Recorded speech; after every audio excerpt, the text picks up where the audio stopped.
Well, we've decided we're going to go full-time into a fifth wheel. And you're probably wondering, why would I do that? Especially if you've been following this channel for a while. Well, let me give you some of the reasons. The first and foremost reason is, I thought it'd be a lot of fun. We haven't done it yet, me and the family. And my mom bought a piece of property in Oregon. So we figured, you know what, this would be a great time to get out of California. Which, speaking of California, cost of living is getting absolutely outrageous. And we can keep burning through our savings, have no time to grow our business. Or we can move to Oregon, save a bunch of money, video the whole experience, and get ahead.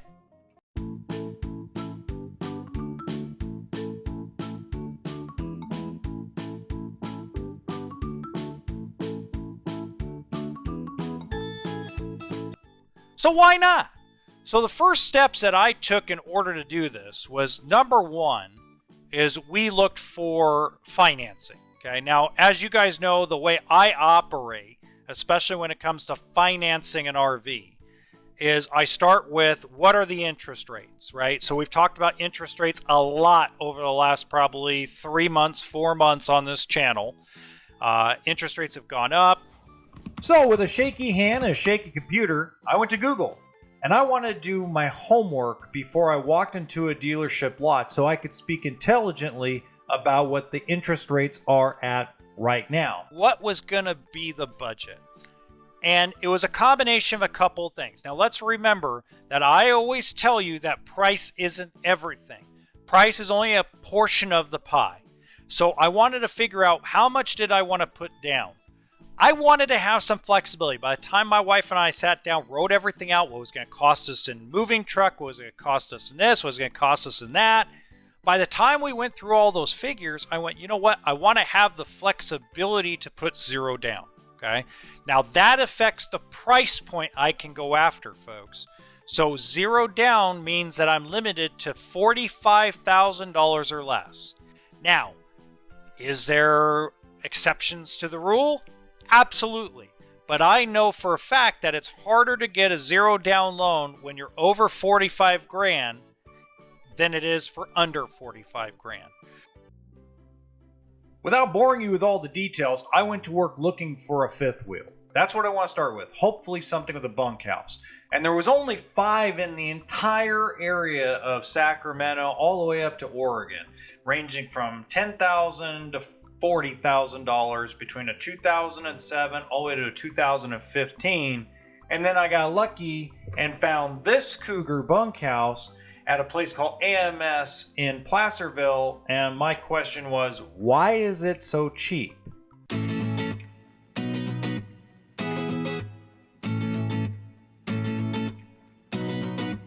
All right, so the wife and I were getting inside the car. We're gonna head out to see this Cougar fifth wheel.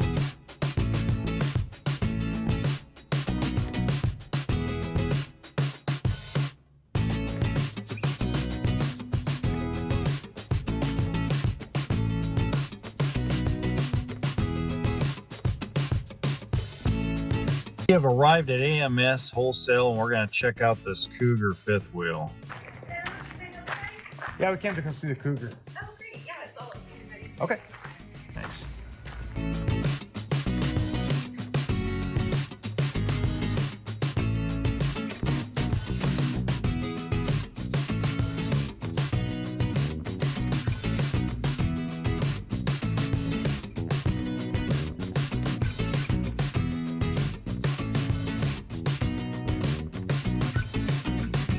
All right, some of the things that I'm looking for in this Cougar are going to be like water damage, especially for the price they have it at. This is actually a very good product. So it's a 369 BH fifth wheel, and it looks like it has 2 air conditioners. But right now I'm really looking for water damage. I'm looking for mold, mildew. Those are the things I'm first looking at. So I'm going to treat this as if I'm a dealer taking it on trade.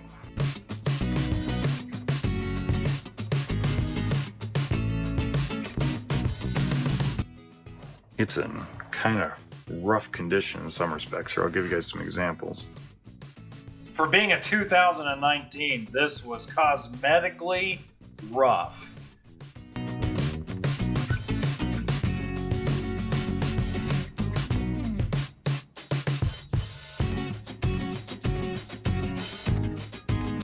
don't see any water damage. That's just somebody beat that up. Somebody kind of abused this.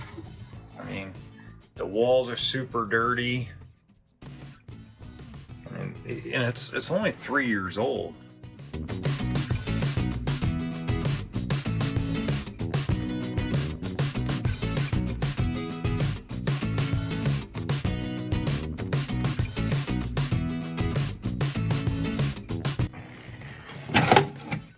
Lots of closet storage, lots of drawer storage. Is something that Keystone did really, really well.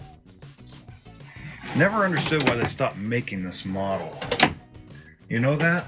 I never figured that out. Well, the bunk bed room is beat to hell, but the furniture seems like it's in pretty good shape. Hey! At least somebody used the oven. That's very rare. So usually when you get a trailer or a fifth wheel on trade, that's usually not at all used. But there's no cracking in the glass. That's a positive. It just needs a little love there. Microwave almost looks like it's never been used. It's brand new. No, you can't do any of that. So, and this is propane electric. Of course, there's a bug inside the damn. Look at that. Huh? They know you're in the outdoors. Oh, you. Do you want to ask if they have another one? We'll look at other stuff here. I don't think I have another bunkhouse. Let's see, a 315 TBHA, so that's probably a 38 footer. It's been smoked in.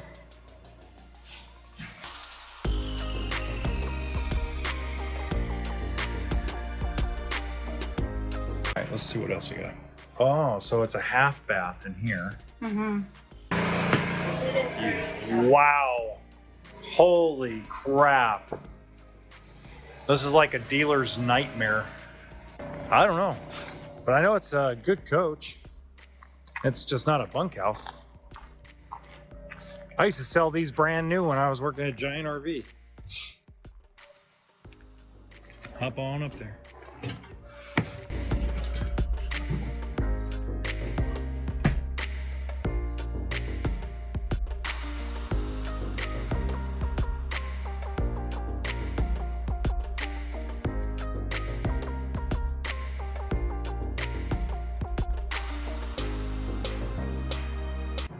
I like the size of the fridge. Yeah, and that's gas propane. So if let's say we have a power outage, it'll run on the propane.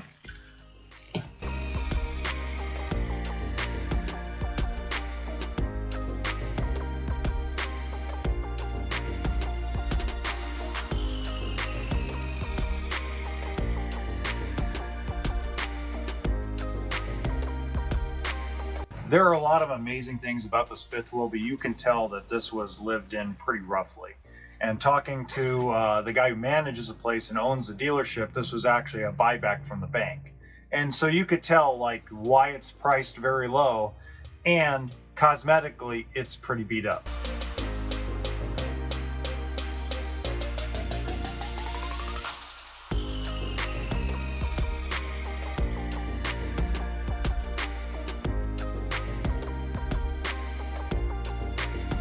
Something really cool we found that it has tank heaters on it, so this must be the 12-volt system, so we don't have to worry about tanks freezing up in Oregon right now. But this is the floor plan that probably works the best for us.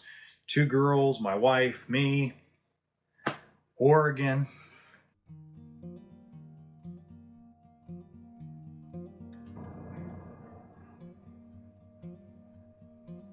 It's pretty. It has possibilities, we think. Yeah? Yeah. Do you see yourself living here for a few months? Well, I don't think we really have a choice, but I mean, I've done it before, and most of the time we're going to be outside. You know, we're going to be, I mean, literally the only time I came in the fifth wheel and when I was that barber was sleep, cook something, watch a little TV. Most of the time I was not inside the fifth wheel.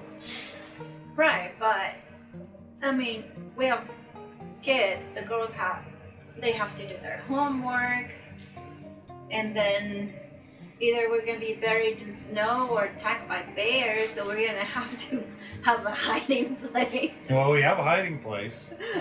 It looks good. I mean, it's cosmetically, it needs some love, but it's priced right.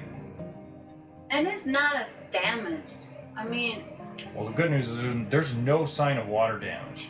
When I first started seeing a lot of this damage above the bed and stuff, I started going, oh no, what kind of mold and mildew now?